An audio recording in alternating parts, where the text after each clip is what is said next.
Boa tarde a todos e todas. Eu sou Marina Carriere de Souza, doutoranda do programa em Agroecossistemas e também em cotutela, doutoranda do programa em Ciências Agroalimentares e Ambientais da Universidade de Trento, na Itália. Vou apresentar o meu seminário que se chama Redes de Cidadania, promovendo a agroecologia nos sistemas agroalimentares. Eu vou apresentar primeiro a problemática que justifica a minha temática, depois eu vou falar dos movimentos agroalimentares e suas diferentes abordagens teóricas, embasando as motivações que me fazem utilizar o estudo de redes sociais e o conceito de redes de cidadania agroalimentares, e eu vou trazer resultados de estudos acadêmicos que relacionam as redes de cidadania agroalimentares com a promoção da agroecologia. E, por fim, eu vou exemplificar com alguns resultados do meu trabalho como que a gente pode utilizar a ferramenta de análise de rede social para o estudo de redes de cidadania agroalimentares e a promoção da agroecologia, que é a temática da minha tese. Então, por que a gente precisa repensar o nosso sistema agroalimentar?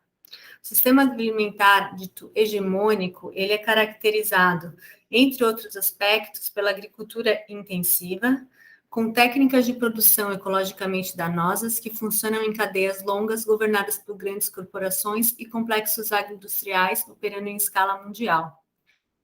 Esse sistema, ele tem como base o pacote tecnológico no seu tripé pesticidas, sementes e fertilizantes químicos, as comercializações em cadeias longas, que resultam em plantas mais suscetíveis em doenças e pragas, em solos degradados e de baixa fertilidade, e na exploração do trabalho humano e de consumidores sem confiança no alimento.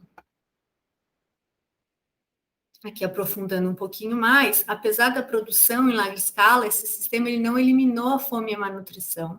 Ele está relacionado com a destruição dos recursos naturais, com a poluição e com as mudanças climáticas, com a distribuição injusta de lucros e superexploração do trabalho humano, com o desaparecimento de formas tradicionais de agricultura e de soberania alimentar e com a produção de alimentos contaminados e de baixa qualidade. As cadeias longas, elas se caracterizam pelo desperdício alimentar, pela desconexão produção-consumo, onde os intermediários têm maior poder na cadeia, deixando as pontas da cadeia, que é a produção, o agricultor e os consumidores fragilizados, com menor poder de barganha. Os consumidores, eles não têm confiança sobre o alimento e eles não têm ferramentas de acesso as informações sobre os impactos ambientais e sociais ligados à produção e à distribuição do alimento. O relatório por trás das marcas da Oxfam Internacional analisou a política das 10 principais empresas que controlam a alimentação mundial. Ele identificou como principais falhas o excessivo sigilo sobre as cadeias de fornecimento de matéria-prima, que nenhuma tem política adequada para proteger as comunidades locais da apropriação de terra e água ao longo de suas cadeias de fornecimento, que elas não têm tomado medidas suficientes para evitar os altos níveis de emissão de gases de efeito estufa, e que a maioria não propicia acesso adequado de produtores de pequena escala e agricultores familiares às suas cadeias de fornecimento, e nenhuma empresa se comprometeu a assegurar que eles recebam um preço justo por seus produtos, e apenas uma minoria está fazendo alguma coisa para evitar a exploração de agricultoras e trabalhadoras. Bom, como um contraponto, surgem os movimentos agroalimentares.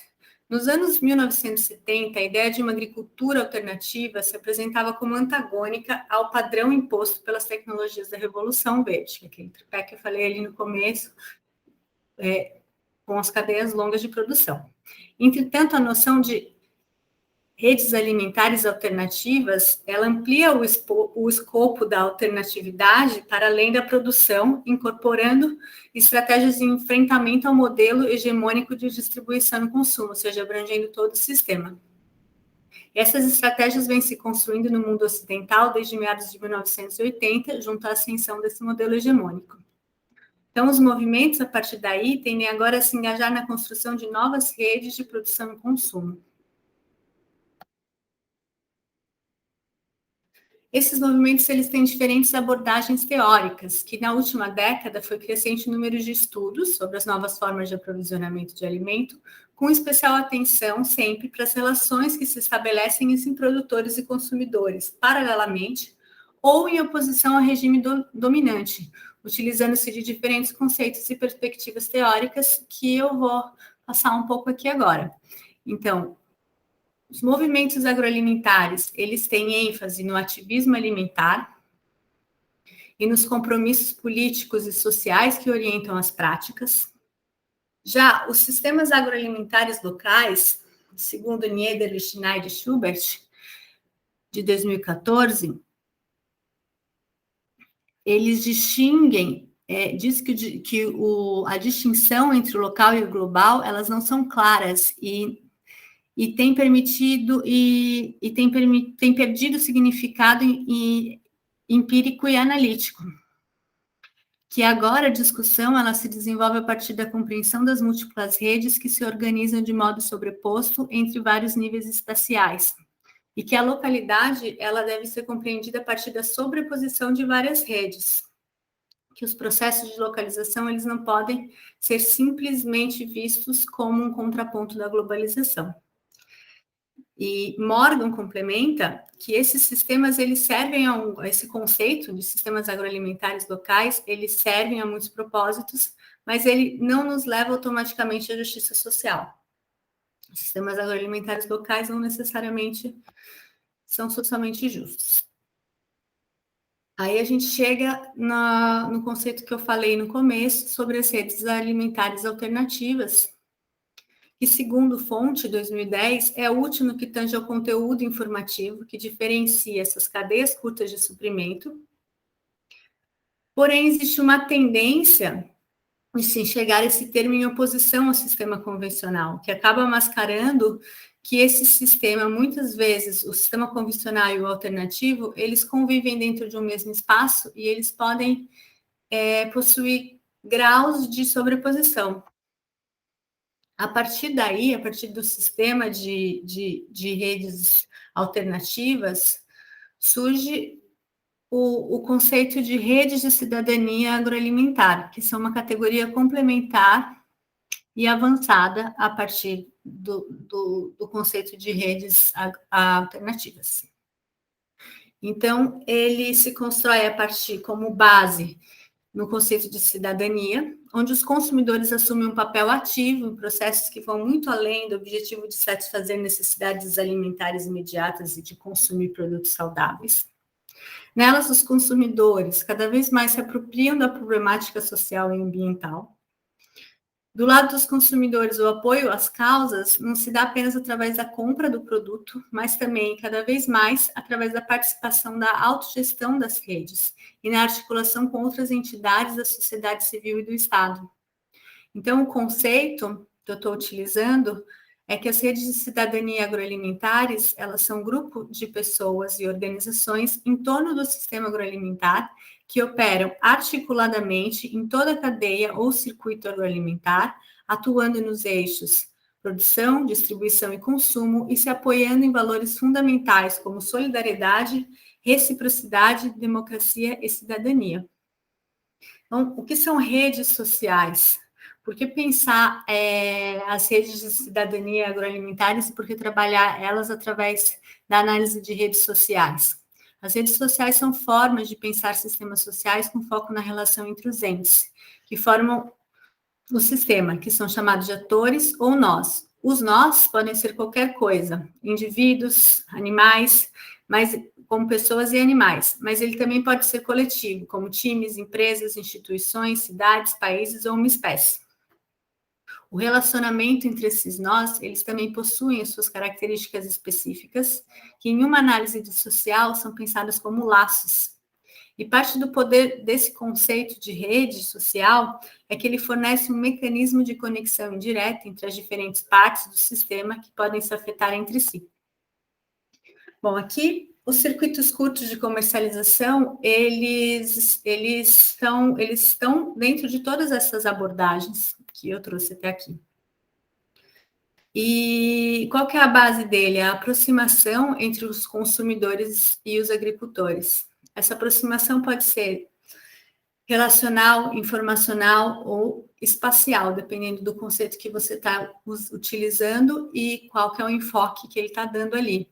Mas uma base dos circuitos curtos de comercialização é que neles os consumidores eles são capazes de conhecer sobre a origem e a qualidade do alimento que eles estão consumindo.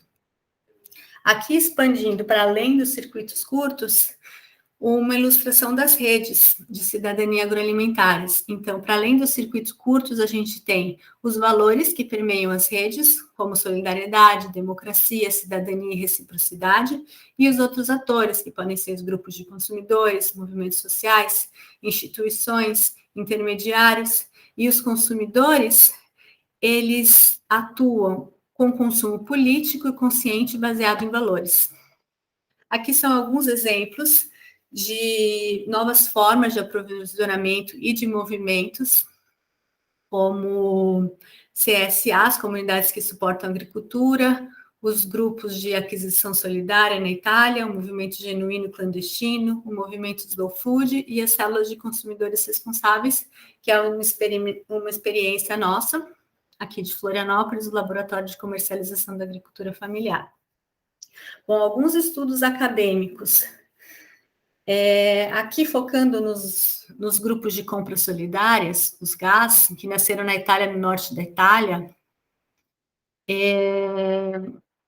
estudos concluíram que eles podem funcionar como estratégia eficaz e um estímulo para incitar a transição dos produtores em geral para a agricultura ecológica, que eles representam uma inovação que pode significar uma mudança de comportamento de um número crescente de consumidores, mas também uma transformação mais profunda, que evoca outra narrativa que desafia todo um regime de produção, transporte, circulação e abastecimento. Que eles propiciam uma intensa troca de informações, assim como o compartilhamento de conhecimento. E que eles podem funcionar como um laboratório de pensamento político.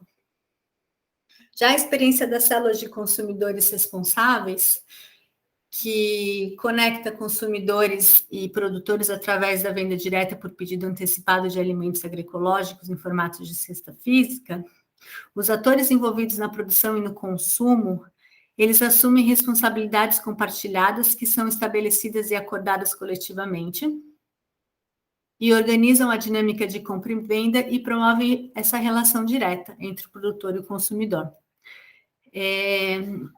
Concluiu-se que essa experiência ela constitui um modelo eficaz de tecnologia social que ajuda a articular novas relações entre produção e consumo, que se integram às lógicas das redes cívicas agroalimentares, de cidadania agroalimentares, representando uma forma de resistência nos mercados agroalimentares e capaz de contribuir para redesenhar as cadeias de abastecimento alimentar nas grandes cidades. Bom, as contribuições das redes de cidadania agroalimentares para sistemas agroalimentares mais agroecológicos são assegurar a proximidade e a confiança entre produtores e consumidores, ligar atores da rede em cooperação para criar um sistema de conhecimento e prática em torno do alimento, integrar os sistemas alimentares nas economias locais e reforçar a cocriação e a partilha horizontal de conhecimento, incluindo a inovação local e científica, também através do intercâmbio de agricultor para agricultor. E apesar de alguns casos ainda não fornecer resultados econômicos, esse estudo de Praise 2017, apesar de não fornecer resultados econômicos expressivos e de transformação no sistema agroalimentar hegemônico, de algumas vezes, afeta o dia a dia das pessoas e contribui para o processo de engajamento político, segurança e soberania agroalimentar e suportando reflexões críticas. Bom, aqui é um exemplo da minha pesquisa que eu fiz no norte da Itália e que eu vou replicar aqui na Grande Florianópolis, de como a gente pode utilizar a ferramenta das redes sociais para avaliar a agroecologia. Aqui ainda não na parte de redes sociais, mas Um estudo de como os canais de comercialização, eles fazem os agricultores especificarem ou diversificarem a sua produção, que concluiu que canais de comercialização influenciam, segundo os agricultores, na agrobiodiversidade, que feiras de agricultores e vendas coletivas com outros agricultores favorecem a diversificação,